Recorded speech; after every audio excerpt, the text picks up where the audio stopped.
My name is Raymond Winters, and I'm the president of the company my father founded, Jason Winters International. Sir Jason Winters' character held the essence of compassion and bravado. His great respect for life demanded the persistence to live and to teach others to do the same.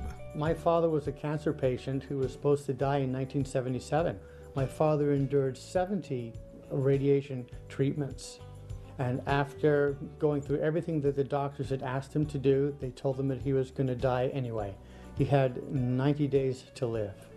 So he embarked on a trip, and he decided that he wasn't going to die. And instead of dying like the doctors had advised him that he was going to do, he told us not to worry, he was going to live. I had a burning desire to get up on the stage and say that cancer doesn't mean death, that I am going on a trip around the world. This ambition to seek the road to health and longevity led to his discovery of natural herbs and eventually to the creation of his world-famous tea. Before he had cancer, the type of man he was, he decided to retrace Sir Alexander Mackenzie's trip up the Mackenzie River in 1967.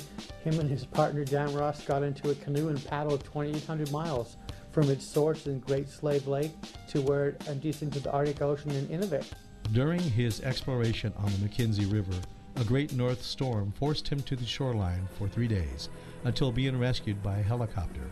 Sir Jason's passion for adventure did not end here, however.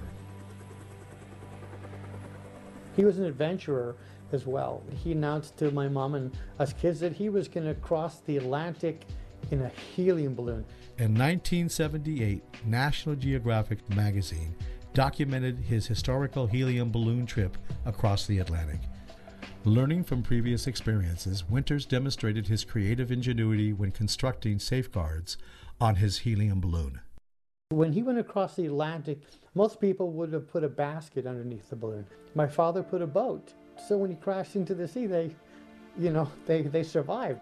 They left from Halifax, Nova Scotia, and they crashed into the sea, and they kind of bobbed around in the sea for a little while, and then they were rescued. When confronted with terminal cancer, Sir Jason displayed a magnificent amount of resilience despite tribulation. Refusing to accept the doctor's diagnosis, he decided to travel the world in search of a cure. He wanted to live for himself and for his family. It was his goal that made Jason Winters International become the company that it is today. Sir Jason Winters Tea was born. In the beginning, we used to give the tea away, and one thing led to another, and we decided to market the tea so we could get it out to more people and maybe make a difference in the world. Sir Jason Winters continued teaching others about the importance of health while giving hope to the sick. Today, it is clear that Jason Winters International has retained the integrity on which it was founded. My tea is manufactured using the same process that we've used since 1980. We don't add any food coloring or any additives to any one of the Jason Winters products. Today, the 3 herbs used in Sir Jason Winters tea are the same as they were in the original mixture. He discovered that 2,500 years ago, the Buddhists used a special herb called herbaline. With no more than $6,000 in credit cards, Sir Jason took his family to Singapore in search of this herb. Once he obtained the herbaline, he returned to America in pursuit of a Native American herb used for healing.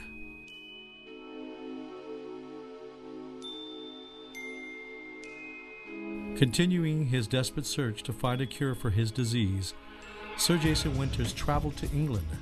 While in England, the Archbishop of Canterbury introduced him to an herb called red clover.